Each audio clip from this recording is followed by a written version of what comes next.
എന്റെ ദേവി പ്രത്യക്ഷപ്പെടുകയും ചെയ്തു. നമ്മുടെ മനസ്സൊന്നാണ് ബാലേട്ട. അത് വേർപെടുത്താൻ ഇനി ആരെ കൊണ്ട് കഴിയില്ല. ദേവി ഞങ്ങളുടെ ജീവിതം ധന്യമാക്കി തരണേ. അയ്യോ അമ്മേ, സൂക്ഷിച്ചിറങ്ങണേ. അമ്മേ, അതൊക്കെ ആയിരിക്കും. പതുക്കെ കയറിക്കും. അയ്യോ അമ്മേ, അമ്മേ മോള് വീട് നോക്കിക്കോ. ചേച്ചി ആശുപത്രി കൊണ്ടുപോവാ. അമ്മ ഞാനും കൂടെ വരാം. അമ്മേ, എല്ലാവരും കൂടെ പോയാലേ വല്ല ഉണ്ടാക്കി കഴിക്കണ്ടേ? അതോ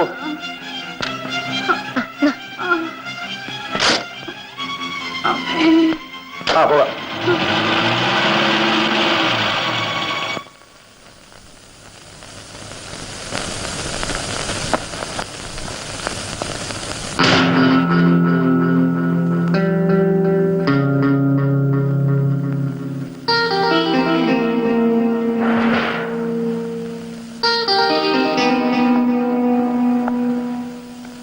ചേച്ചി പ്രസവിച്ചു.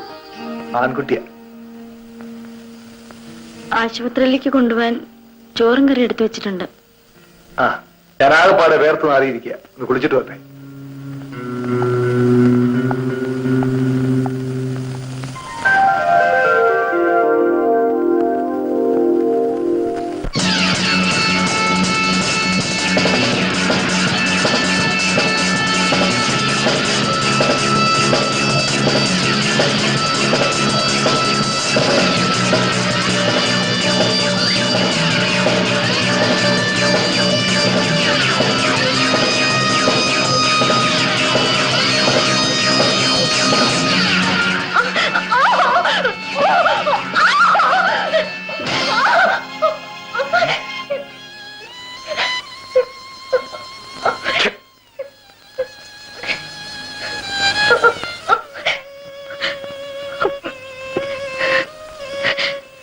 എന്നോട് ക്ഷമിക്കേ. ഇയാളെ വിശ്വസിച്ച് ഇനിയും 2 ദിവസം ഇവിടെ എങ്ങനെ കഴിയാ? എനിക്ക് മുൻകൂട്ടി സംശയം ഉണ്ടായിരുന്നത് കൊണ്ടാ നിന്നെ കൂട്ടിന് വിളിച്ചത്. നീ കൂടെ ഇല്ലായിരുന്നെങ്കിൽ. ഓ എന്റെ ഈശ്വര. നോക്കൂ സരിതേ, ഒന്നുകിൽ ചേച്ചിക്ക് കൂട്ടിന് ആശുപത്രിയിൽ പോയി നിൽക്ക്, അല്ലെങ്കിൽ അവര് വരുന്നവരെ ഞങ്ങളുടെ വീട്ടിലേക്ക് പോര്.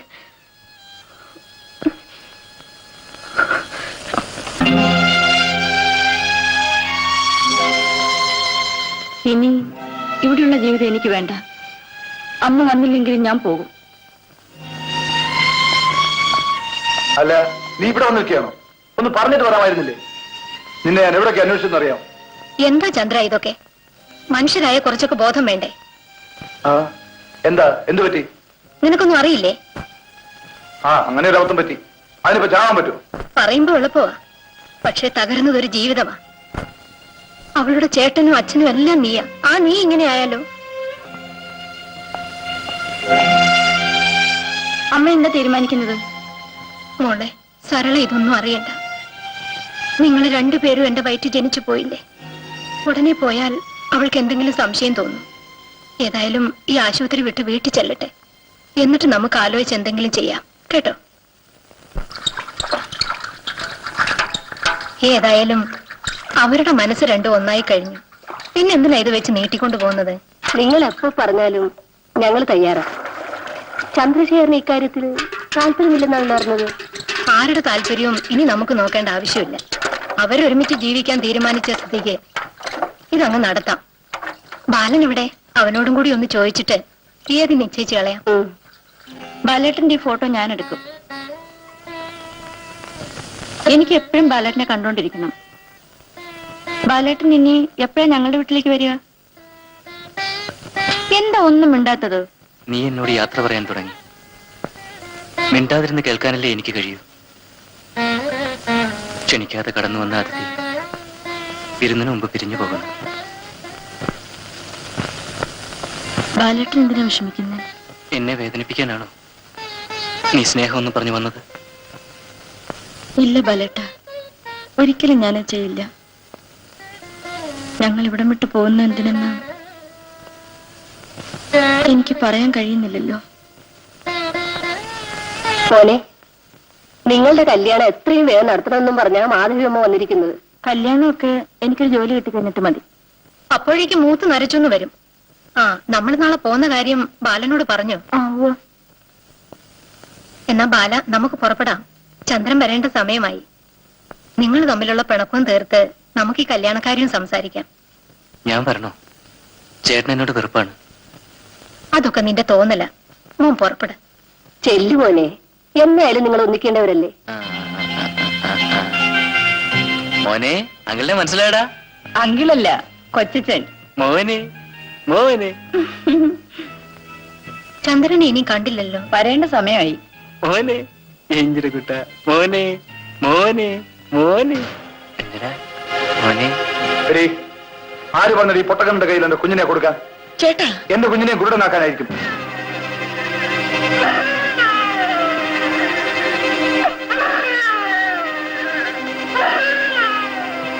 നീ എന്തിനാ ഇവിടെ വന്നത്? ചന്ദ്ര, ബാലനെ ഞാനാണ് വിളിച്ചോണ്ട് വന്നത്. അല്ല, ഇതുപോലെ ശത്രുവോ മറ്റോ ആണോ കണ്ട തെണ്ടികളൊക്കെ പിടിച്ചു കേട്ടാൻ?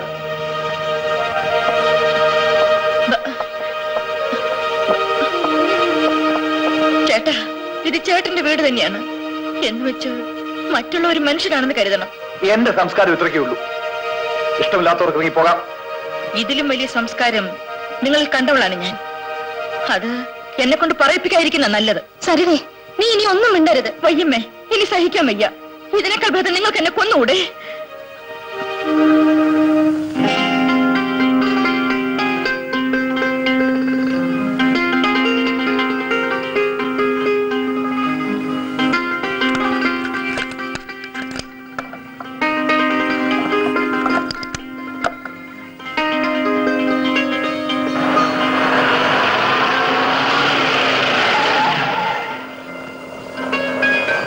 സാറിവിടെ? ഞാനൊരാളെ കാണാൻ പോവാ. സരിത എവിടെ പോയിട്ട് വരുന്നു? ത്രഡംപുരത്തിൽ പോയിരുന്നു സർ. സരിതയെ കാണാൻ ഞാൻ 1-2 തവണ ആളയച്ചു. ചേച്ചിയുടെ വീട്ടിലായിരുന്നല്ലേ? ഇവിടെ നടന്ന സംഭവം എല്ലാം സാറിനറിയാമല്ലോ. എന്റെ അധ്യയന ജീവിതത്തിലെ ആദ്യത്തെ സംഭവമായിരുന്നു അത്. എങ്കിലും സരിത പെട്ടെന്നെടുത്ത തീരുമാനം അല്പം കടന്നുപോയി.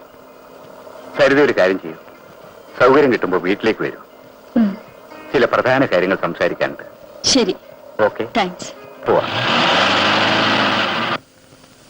അന്നത്തെ സംഭവത്തിന് ശേഷം ജെയിംസ് ജോർജിന്റെ സ്വഭാവത്തിന് വളരെ മാറ്റങ്ങളുണ്ടായി. അയാൾ ഡിഗ്രി എടുക്കാൻ തയ്യാറായില്ല. കുറച്ചുകാലം ഇവിടെയൊക്കെ ചുറ്റിപ്പറ്റി നടക്കുന്നത് കണ്ടു. സരിത പോയതിനു ശേഷം പിന്നെ അയാളെ കണ്ടിട്ടില്ല. സരിത വർഗീസിനെയും ഡെയ്സിയെ ഓർമ്മിക്കുന്നില്ലേ? ഡെയ്സി വർഗീസിൽ നിന്നും ഗർഭിണിയായി. വിവരമറിഞ്ഞ വർഗീസ് അവളെ കൈയൊഴിയാൻ പ്ലാനിട്ടു. അവളുണ്ടോ വിടുന്നു. ഒടുവിൽ അതൊരു കൊലപാതകത്തിൽ ചെന്ന് അവസാനിച്ചു. അവളിപ്പോ ജയിലിലാണ്. ഈ ചുരുങ്ങിയ കാലത്തിനുള്ളിൽ അങ്ങനെ എന്തെല്ലാം സംഭവവികാസങ്ങൾ ഉണ്ടായി. സരിതക്ക് ആഗ്രഹമുണ്ടെങ്കിൽ ഇനിയും കോളേജിൽ വരാം. ഡിഗ്രി എടുക്കാൻ വേണ്ട എല്ലാ ഏർപ്പാടുകളും ഞാൻ ചെയ്തു തരാം. എനിക്ക് ഇന്നൊരു ജോലിയാണ് സാർ വേണ്ടത്. സ്വന്തം കാലിൽ നിൽക്കാറായാലേ എന്റെ ആഗ്രഹം നിറവേറ്റാൻ കഴിയും. ഒരു ഡിഗ്രി എടുത്താൽ സരിതക്ക് ബലമായി നിൽക്കാമല്ലോ. സമയം വൈകിപ്പോയി സാർ. സാർ, എന്റെ വിവാഹം ഏകദേശം നിശ്ചയിച്ചു കഴിഞ്ഞു. ഇനി ജീവിക്കാനുള്ള മാർഗമാണ് അന്വേഷിക്കേണ്ടത്. ഇദ്ദേഹമാണ് സാർ എന്നെ വിവാഹം കഴിക്കാൻ പോകുന്നത്. സാറ് എനിക്ക് വേണ്ടി എന്തെങ്കിലും ചെയ്യാൻ ആഗ്രഹിക്കുന്നുണ്ടെങ്കിൽ അതെന്റെ ബാലേട്ടന് വേണ്ടിയായിരിക്കണം. സാറിന് പത്രോഫീസിലൊക്കെ നല്ല സ്വാധീനം ഉണ്ടല്ലോ. ബാലേട്ടൻ നന്നായി പാടുകയും വീണ വായിക്കുകയും ചെയ്യും. അദ്ദേഹത്തെ പറ്റി ലോകം അറിയും വിധം പത്രങ്ങളിലൊക്കെ എഴുതണം. അങ്ങനെ ഞങ്ങളുടെ ജീവിതത്തിലേക്ക് ഒരു വെളിച്ചം സാർ ഉണ്ടാക്കി തന്നാ മതി. ഈ ഫോട്ടോ എന്റെ കയ്യിലിരിക്കട്ടെ. മിസ്റ്റർ ബാലിനെ പറ്റി ഒരു നല്ല റൈറ്റപ്പ് തയ്യാറാക്കി എനിക്കറിയാവുന്ന എല്ലാ പത്രങ്ങളിലും പ്രസിദ്ധീകരിപ്പിക്കാം. മാത്രമല്ല, മംഗളം വാരികയുടെ managing editor miss N C Varghese എന്റെ ഒരു സുഹൃത്താണ്. അദ്ദേഹം പുതിയ കലാകാരന്മാരെ പ്രോത്സാഹിപ്പിക്കുന്നതിൽ വളരെ താല്പര്യമാണ്. താങ്ക്സ്. പിന്നെ സരിതയുടെ ജോലിക്കാര്യം ഞാൻ ശ്രമിക്കാം. തിരുവനന്തപുരത്തെ സിത്താര ബാങ്കിന്റെ മാനേജിംഗ് ഡയറക്ടർ എന്റെ അടുത്തൊരു ബന്ധുവാണ്. ഞാനൊന്ന് വിളിച്ചു ചോദിക്കട്ടെ? ശരി സർ.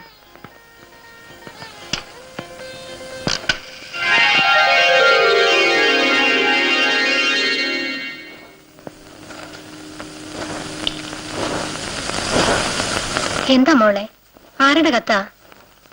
സിത്താര ബാങ്കിൽ നിന്നുള്ള അപ്പോയിന്റ്മെന്റ് ഓർഡറാണ്. 1-ാം തീയതി തന്നെ ജോയിൻ ചെയ്യണം. അയ്യോ, ഇനി 2-3 ദിവസം കൂടിയല്ലേ ഉള്ളൂ. എങ്കിൽ നാളെ തന്നെ പുറപ്പെടണ്ടേ? 10,000 രൂപ സെക്യൂരിറ്റി കെട്ടണം അത്രേ. 10,000 രൂപയോ? നമ്മൾ എങ്ങനെ ഉണ്ടാക്കാനാ? അതുണ്ടായാലും ജോലി കിട്ടും. നമുക്കൊരു കാര്യം ചെയ്യാം, ചന്ദ്രന്റെ അടുത്തൊന്ന് പോയി ചോദിച്ചാലോ?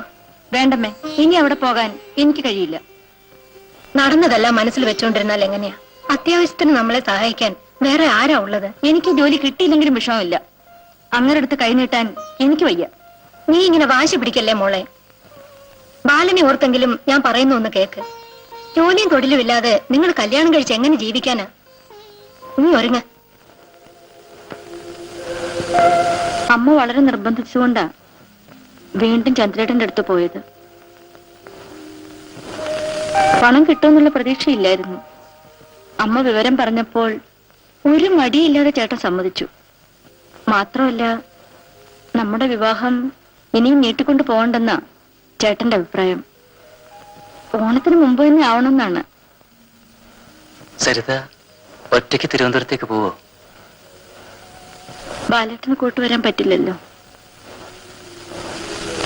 ചന്ദ്രേട്ടൻ വന്ന് ഹോസ്റ്റൽ സൗകര്യം ഏർപ്പാട് ചെയ്തിട്ട് ഇങ്ങോട്ട് തിരിച്ചു പോരും. സൂക്ഷിക്കണം, മനസ്സിൽ വിഷമുള്ള ആളാണ്. ഏയ്, ഇപ്പൊ പുള്ളിക്കാരൻ വളരെ മര്യാദക്കാരനായി പോയി. പണ്ടത്തെ പകയും വിദ്വേഷവും ഉണ്ടായിരുന്നെങ്കിൽ ഞങ്ങളെ കണ്ടത് ആട്ടി പുറത്താക്കുമായിരുന്നില്ലേ? സരിത പോയാൽ എന്നാ തിരിച്ചു വരിക? നമ്മുടെ കല്യാണത്തിന്. അത്രയും താമസിക്കോ? ജോലിക്ക് ചേർന്നത് 3-ാം മാസം നമ്മുടെ കല്യാണം. എഴുത്തെഴുതില്ലേ? എന്നും എഴുതും. ബാലേട്ടനല്ലാതെ ഞാൻ ആർക്കെഴുതാനാ?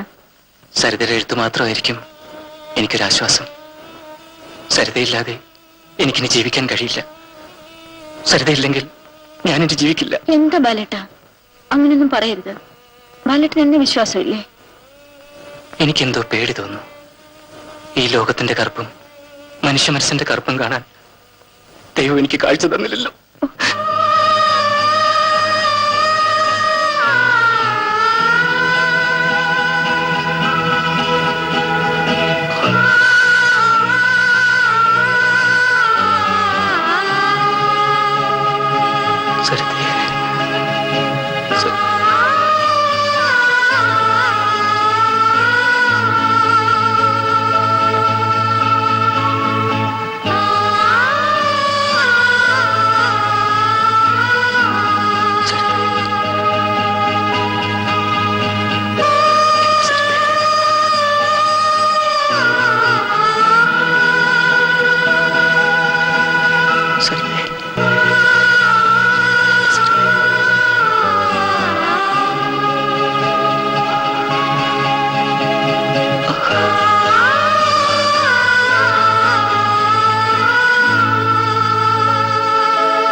നമ്മൾ തെറ്റെയ്യരുത്. ഒരിക്കലും തിരുത്താനാവാത്ത ഈ തെറ്റ് നമ്മൾ ചെയ്യരുത്. കതിർ മണ്ഡപത്തിൽ വെച്ച് ഞാൻ താലി കെട്ടുന്ന പെൺകുട്ടി തികച്ചും പരിശുദ്ധിയുള്ളവളായിരിക്കണം.